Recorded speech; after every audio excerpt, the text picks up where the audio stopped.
تو معلوم یہ ہوا سرکار انبیاء کرام صلی اللہ علیہ وسلم کا اتنا حسن تھا، اتنی خوبصورتی تھی کہ صحابہ کرام رضوان اللہ تعالیٰ علیہم اجمعین نے اپنی جانیں نچھاور کر دی، نمازوں کو نچھاور کر دیا۔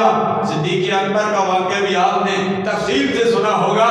اسی طرح علی المرتضیٰ شیر خدا رضی اللہ تعالیٰ عنہ کا واقعہ بھی، جو سورج غروب ہو چکا تھا، عصر کی نماز قضا ہو گئی تھی، وہ بھی آپ نے سنا ہے۔ آپ نے عصر کی نماز قضا کر دی، لیکن اللہ کے پیارے حبیب کے آرام میں خلل نہیں آنے دیا۔ معلوم یہ ہوا سرکار کا اتنا